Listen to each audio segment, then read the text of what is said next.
ராஜி வந்து கதிர்கிட்ட சொல்கிறாங்க, ப்ரெக்னன்சி இது வாங்கிட்டு வா, நம்ம செக் பண்ணி பார்க்கலாம் அப்படின்னு சொன்ன உடனே, இப்போ வந்து நைட் டைமு, நான் வந்து நாளைக்கு காலையில் வாங்கிட்டு வந்து கொடுக்குறேன் அப்படின்னு சொன்ன உடனே ராஜியும் அது வரைக்கும் நீ யார்கிட்டையும் சொல்லாத அப்படின்னு சொல்கிறாங்க. இதை கேட்ட உடனே கதிரும் சரின்னு சொல்லிட்டு அன்னைக்கு நல்லா தூங்குறாங்க, ரெஸ்ட் எடுக்கிறாங்க. அதுக்கப்புறமா தான் அடுத்த நாள் காலையில் எழுந்திரிச்ச உடனே வெள்ளனாவேவும் கதிர் ரெடி ஆகுறாரு. அப்போ ராஜி சொல்கிறாங்க, நீ யாருக்கும் தெரியாமல் நீ போய் கடையில் ப்ரெக்னென்சி கிட் வாங்கிட்டு வந்துரு அப்படின்னு சொன்ன உடனே கதிரும் சரி சரி நான் போய் வாங்கிட்டு வரேன் அப்படின்னு சொல்கிறாரு. இப்போது அத்தை இவ்வளோ வெள்ளனா எங்கே கிளம்பி போகிறேன்னு கேட்பாங்க. நீ என்ன சொல்ல போகிற அப்படின்னு கேட்ட உடனே ட்ராவல்ஸில் ஒரு அர்ஜென்ட்டான வேலை அப்படின்னு சொல்லிட்டு போவேன் அப்படின்னு கதிர் சொல்கிறாரு. சரி எப்படியோ சொல்லு, ஆனால் இந்த விஷயத்த மட்டும் சொல்லாதேன்னு சொன்ன உடனே சரி அதை நான் பார்த்துக்கிறேன், நீ உளராத அப்படின்னு சொல்லிட்டு கதிர் வந்து அங்கேருந்து கிளம்பி போகிறாரு. ராஜி சொன்ன மாதிரியேவும் இங்கே கோமதி கேட்குறாங்க, கதிர் என்னடா இவ்வளோ வெள்ளனா எங்கடா கிளம்பி போகிற அப்படின்னு கேட்குறாங்க. உடனே அதானே, டேய் என்னடா அதுக்குள்ளேயும் எங்கடா கிளம்பி போகிற அப்படின்னு எங்கள் செந்திலும் கேட்குறாங்க.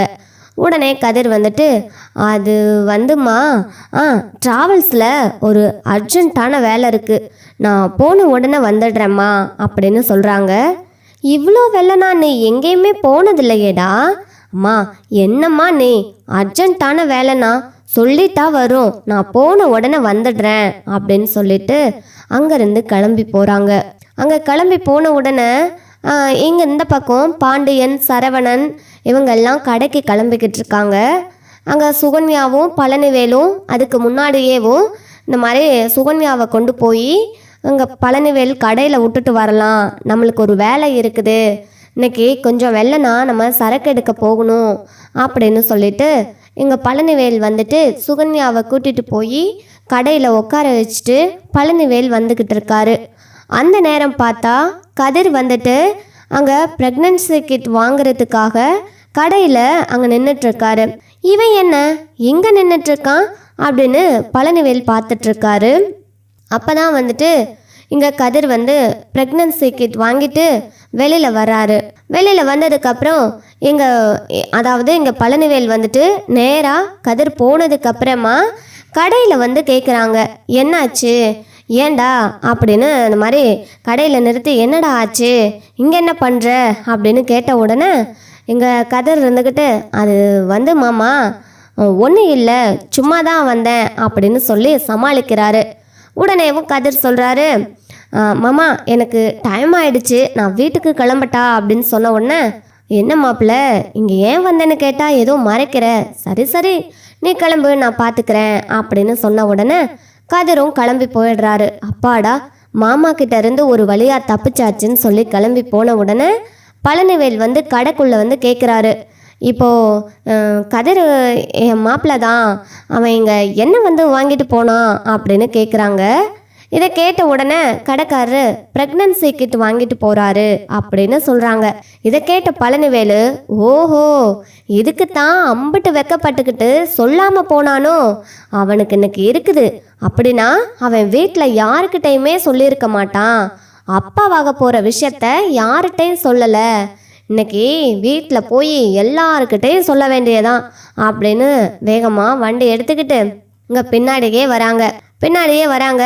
அதுக்கு முன்னாடி கதிர் வந்துட்டு ராஜிக்கிட்ட வந்து அந்த ப்ரெக்னன்சி கிட்ட கொடுக்குறாங்க. கொடுத்த உடனே ராஜி வந்து அதை டெஸ்ட் பண்ணி பார்க்குறாங்க. டெஸ்ட் பண்ணி பார்த்துட்டு என்னாச்சு அப்படின்னு ரிசல்ட்டுக்காக வெயிட் பண்ணிகிட்ருக்காங்க. அப்போ கதிர் இருந்துக்கிட்டு ராஜி என்னன்னு வரும் அப்படின்னு 2 பேரும் ஒரே குழப்பத்தில் இருக்காங்க. அதுக்கப்புறம்தான் அதில் 2 கோடு வந்த உடனே 2 பேர் முகத்துலையுமேவும் துளி அளவு கூட சந்தோஷமே இல்லை. உடனே அதை பார்த்துட்டு என்ன ராஜி இப்படியெல்லாம் வந்துடுச்சு, இப்போ நம்ம என்ன பண்ண போகிறது, நீ வேற உன்னோட ஆசை கனவு எல்லாமேவும் போலீஸ் ஆகணுங்கிறது தான் அப்படின்னு சொன்ன, இப்போ இப்படி வந்ததுக்கப்புறம் நீ எப்படி பரீட்சை எழுத முடியும், ட்ரைனிங்க்கு போக முடியும், எல்லாமே நீ வந்து எல்லாம் கனவாகவே போயிடும் அப்படின்னு சொல்கிறாங்க. உடனே ஆமாம்ல நம்ம கொஞ்சம் கேர்ஃபுல்லாக இருந்திருக்கணுமோ, ரொம்ப கஷ்டம். இப்போ நம்ம வீட்லேயும் எங்கள் வீட்லேயும் தெரிஞ்சுதுன்னா கண்டிப்பாக குழந்தை தான் முக்கியம்னு சொல்லுவாங்க. வேணும்னா நம்ம ஒன்று பண்ணலாமா அப்படின்னு கதிர் கேட்குறாரு. என்ன சொல்லு அப்படின்னு சொன்ன உடனே, குழந்தை பிறக்க போகிற விஷயத்த யாருக்கிட்டையுமே நம்ம சொல்ல வேண்டாம்.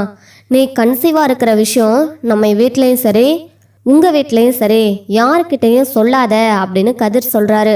அது எப்படி சொல்லாமல் இருக்க முடியும்? நம்ம சொல்லாட்டியாலும் அப்படியே காட்டி கொடுத்துடாதா? எனக்கு கூட இப்போ அடிக்கடி வாமிட் வேற வருது.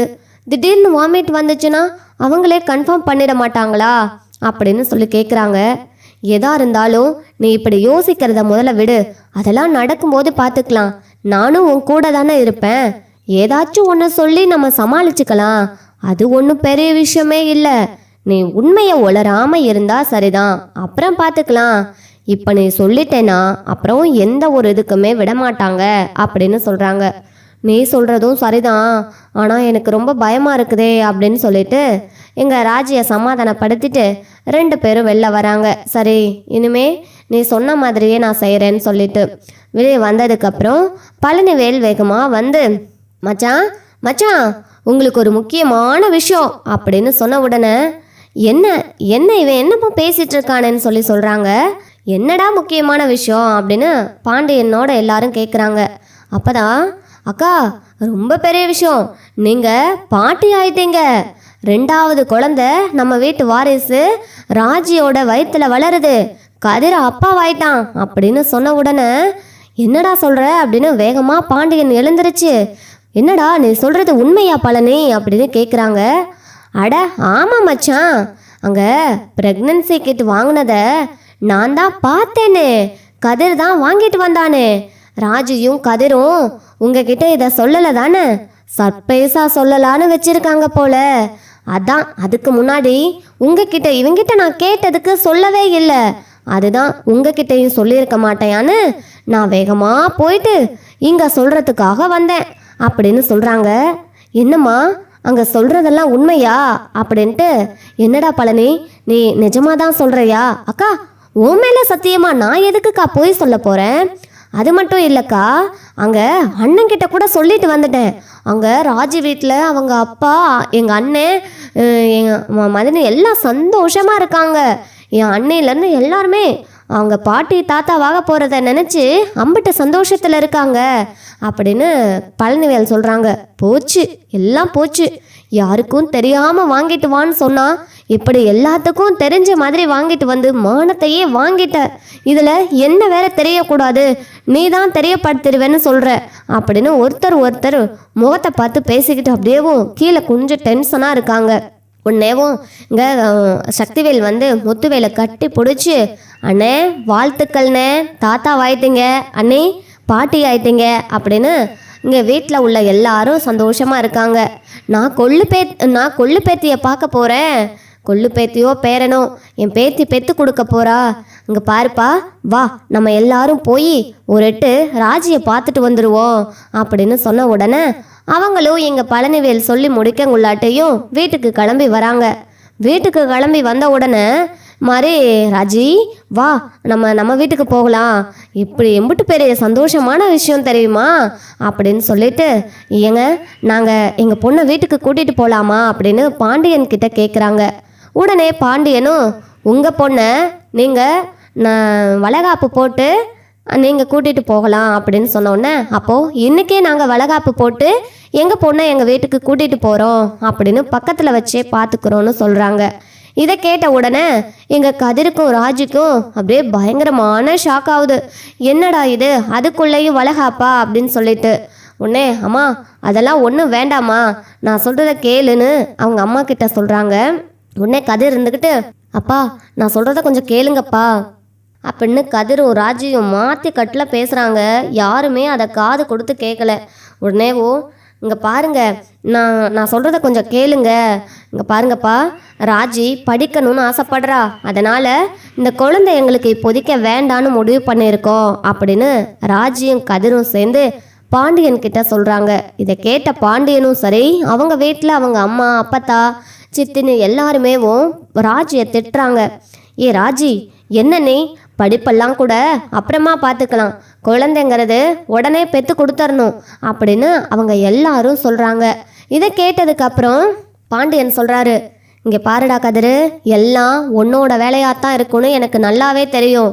இங்கே பாருப்பா ராஜி, வீட்டுக்கு முதல் வாரிசு வரப்போகுது.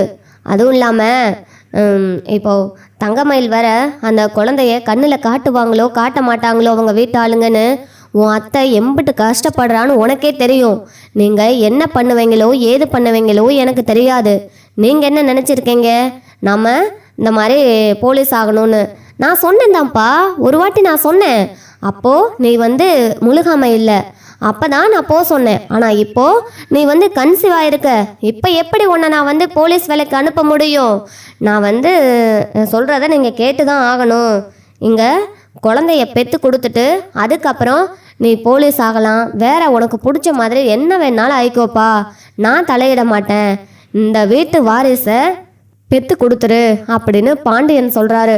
உடனே இங்கே கதிர் என்னங்கப்பா அப்படின்னு சொல்லி கேட்குறாங்க. டேய், நீ தாண்டா சொல்லி புரிய வைக்கணும். உங்கள் அம்மா எவ்வளோ கஷ்டப்படுறான்னு எனக்கு மட்டும்தாண்டா தெரியும் அப்படின்னு சொல்லும்போது ராஜியோட அம்மா அவர் சொல்கிறதும் சரிதான ராஜி. இங்கே பாருங்க மாப்பிள்ள, 2 பேர்த்துக்கும் ஒரு குழந்தை வரப்போகுது. ஏன் 2 குடும்பமும் சந்தோஷப்படுற அளவுக்கு குழந்தை ஒன்று வரப்போகுது. அதை விட்டுட்டு இப்போதைக்கு இதெல்லாம் யோசிக்கணுமா? அதெல்லாம் அப்புறம் பார்த்துக்கலாம்.